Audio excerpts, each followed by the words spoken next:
மதுரையிலேருந்து வரோம். நாங்கள் வந்து மதுரையிலேருந்து வரோம்ண்ணா. கண்டிப்பாக பார்த்தாண்ணா. இந்த 40 தொகுதியிலையுமே வந்து தலைவரோட பையனோட வெற்றி தோல்வின்றதை வந்து பற்றி எப்படி பார்த்தீங்கன்னா, கடைசி வரைக்கும் எந்த ஒரு 40 தொகுதியிலையும் இந்த இவ்வளவு கம்மியான தோல்வியில் யாரும் வரல. எல்லா தொகுதியிலுமே வந்து பார்த்தீங்கன்னா அளவுக்கு அதிகமான தோல்வியில் வந்திருக்காங்க. 1.5 லட்சம் வாக்கு வித்தியாசத்தை தோற்றுருக்காங்க, 2 லட்சம் வாக்கு வித்தியாசத்தில். இவர் கடைசி வரைக்கும் டப்பு கொடுத்துருக்காரு. அதுவே எங்களுக்கு கிடைச்ச முதல் வெற்றி. நாங்கள் தோல்வினே இதை எதிர்பார்க்கல. இதுவே எங்களுக்கு கிடைச்ச முதல் வெற்றி.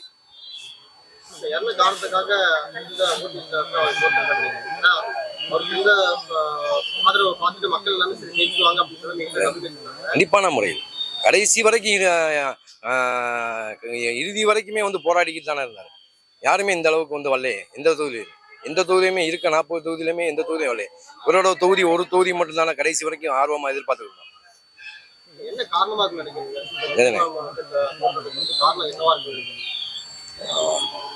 அதாவது என்னன்னு கேட்டீங்கன்னா வந்து அரசியல் பலம், ஆளுங்கட்சி பலம், அதிகார பலம், இதை தான் நம்ம சொல்ல முடியும்.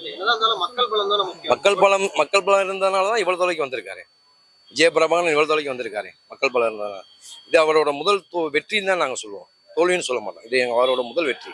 இருந்தாலும் வந்து என்னன்னா அவருடைய தோல்விக்கு காரணம் வந்து இந்த மாதிரி பணபலம் வந்து மக்கள் வந்து ஓட்டு போட்டு வந்து மக்கள் அவங்க நம்பிக்கை இல்லையா எது உண்மையா இருக்கு? எனக்கு மேக்சிமம் கண்டிப்பான முறையில் பணபலம் அரசியல் பலம் தான்.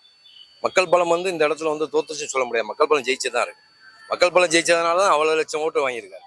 சேம் ஒன்றும் கிடையாது. 2 பேர்த்துக்கும் எவ்வளோ வித்தியாசம்னு பார்த்தீங்கன்னா 4000 ஓட்டு வித்தியாசத்தில் தான் இருக்காங்க. மாணிக்கத்தாவர் எம்பிக்கும் இவருக்கும் ரொம்ப வித்தியாசம்லாம் கிடையாது. 4000 ஓட்டு தான். 3,78,000 வாங்கியிருக்காரு. இவர் 3,76,000. 4000 டிஃபரெண்ட்ல தான் இருக்காரு. ரொம்பலாம் ஒன்றும் கிடையாது. இது வந்து மக்கள் பலம் நல்லா இருக்கு. அரசியல் பலம் பணப்பலம் தான் ஜெயிச்சிருக்கு. மக்களுக்கு வந்து கேப்டன் இருந்ததுக்கப்புறம் பார்த்தோம் அப்பயும் அவங்க வந்து மகனுக்கு பயன்படுத்தாம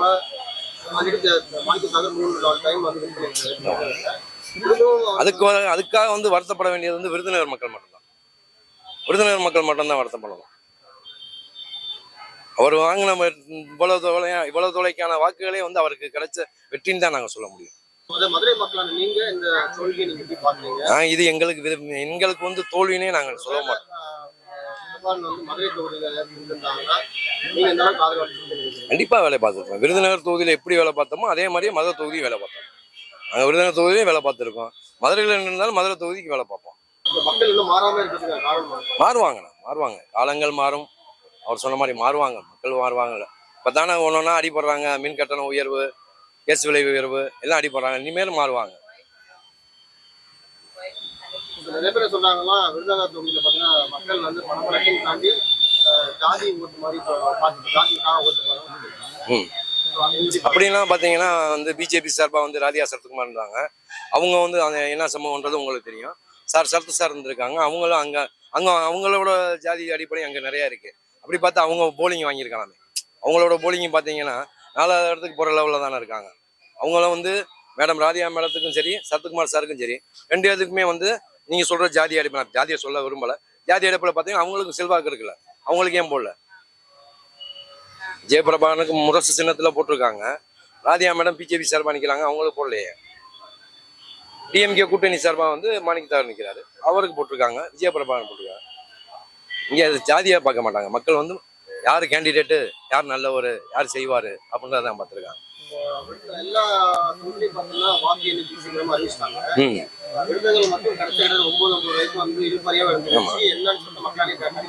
கண்டிப்பா அது அது அவங்கதான் அங்கதான் பார்க்க முடியும். கடைசி வரைக்கும் 9:30 வரைக்கும் நீங்க சொன்ன மாதிரி கடைசி வரைக்கும் இன்னைக்கு இருந்தாங்க. 2 பேர் தான். நாங்கெல்லாம் எதிர்பார்த்தா கண்டிப்பா தம்பி ஜெயிச்சிருவாரு அப்படின்றதுதான். ஏன்னா வெறும் 32 ஓட்டு வித்தியாசத்துல லீடிங்ல வந்தாங்க. 150 ஓட்டு லீடிங்லேயும் வந்தாங்க. கடைசி 200-250 ஓட்டு லீடிங். லாஸ்ட் தான் 4000 ஓட்டுக்கு வந்தாங்க. 8:30 மணி 9 மணிக்கு மேலே தான் 4000 ஓட்டு லீடிங்ல வந்தாங்க. பின்னடைவுன்னு போட்டாங்க. அதுல வந்து அது நம்ம கணிக்க முடியாது. ஆகும். ஆமா, மார்னிங்ல இருந்து காலையில் 8 மணிக்கு ஸ்டார்ட் பண்ணதுலேருந்து முன்னிலை முன்னிலை முன்னிலைன்னு தான் போட்டுக்கிட்டே இருந்தாங்க. அப்புறம் தானே வந்து உங்களுக்கு 4 மணிக்கு மேலே தானே பின்னடைவுன்னு போட்டாங்க. அதுல இருந்து மதியத்துக்கு மேல பின்னாடி போட்டதுக்கான காரணம் ஏதாச்சும் உங்களுக்கு ஏதாச்சும் இல்ல doubt இருக்கா? இல்ல நியாயமா தான் அவங்க அதான் அது கணிக்க முடியாது சார். அது கணிக்க முடியாது.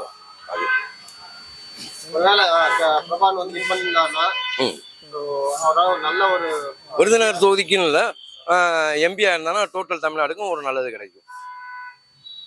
அவர் தொகுதிக்கு நான் செஞ்சு தரேன், நான் உங்கள் வீட்டு பிள்ளைன்னு சொல்லியே தான் செஞ்சார்.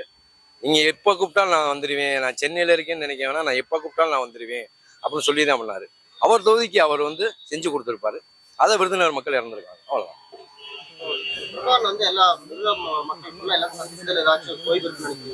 இல்லை, கண்டிப்பான முறையில் சூப்பராக ஒரு சரியான பிரச்சாரம்.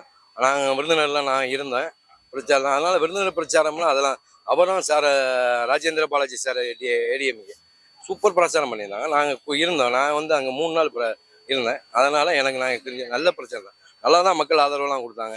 இதில் ஏன் மாற்றி பண்ணாங்க? நீங்கள் நான் சொன்ன மாதிரி அரசியல் பலமாக இருக்கலாம், பணம் பலமாகவும் இருக்கலாம். அவ்வளோ. ரெண்டாவது ஒன்று, எம்பி எலெக்ஷனை பொறுத்தளவு ஆளுங்கட்சிக்கு தான் பாதகமாக இருக்குமே தவிர சாதகமாக இருக்குமே தவிர பாதகமாக இருக்காது. அது ஒரு வாய்ப்புகள் இருக்கு. கண்டிப்பான சார், கண்டிப்பாக நாங்கள் இருந்தேன். 3 நாள் விருதுநகர் டிஸ்ட்ரிக்டில் வந்து நாங்கள் இருந்தோம். எனக்கு மதுரை மாவட்டம்னா விருதுநகர் டிஸ்ட்ரிக்டுக்குள்ளே வந்து திருப்பங்குன்றம் தொகுதி வந்து திருமங்கலம் தொகுதி வந்துடும். சட்டமன்றத்தை பொறுத்தவரை 6 தொகுதி சேர்ந்தது தான் எம்பிக்கு வரும். அப்போது திருமங்கலம் எனக்கு உள்ளே வந்துடும். அப்போ நாங்கள் அங்கே 3 நாள் இருந்து வேலை பார்த்துருக்கோம். அதனால் எனக்கு தெரியும் மக்களோட ஆதரவுலாம் நல்ல சப்போர்ட் தான் இருந்துச்சு. இதில் வந்து என்ன அப்படின்னு பார்த்தீங்கன்னா அரசியல் பலம் ப்ளஸ் பலம் அவ்வளோதான். அது மாறுவாங்க சார். அதான் மாறுவாங்க. அதாவது இன்னும் வந்து 1000 ரூபாய் நம்பிக்கிட்டு இருக்காங்க, எல்லாத்தையும் நம்புறாங்க. இலவச பஸ் இருக்குன்னு இன்னும் என்ன போய் சொன்னாலும் நம்புவாங்க மக்கள். என்ன சொன்னாலும் மக்கள் நம்புவாங்க. உங்கள் வீட்டுக்கு ஒரு ஆளுக்கு வேலைக்கு தரேன்னு சொல்லுவாங்க, நம்புவாங்க மக்கள். அப்படி இருக்கு மக்களோட நிலவரம். இன்னும் நம்ம போய் 500 ரூபா சம்பாரிச்சு நம்ம வாங்கிக்கிடுவோம் அப்படின்ற எண்ணம் வராது. எப்படா 2 கட்சிக்காரவங்களும் எப்படா ஏதாவது இலவசம் அறிவிப்பாங்க, மேலேருந்து என்னடா கொடுப்பாங்கன்றதான் எதிர்பார்க்குறாங்க. வர்றதுக்கு வாய்ப்புகள் இல்லை சார். அதுக்கான வாய்ப்புகள்லாம் இல்லை. இனிமேல் வந்து ஆண்டவன் விட்டால் தான் வழி.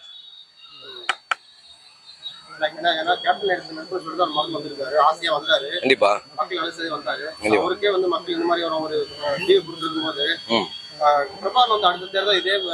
சட்டமன்றத்தில் வருவோம் மேடம்.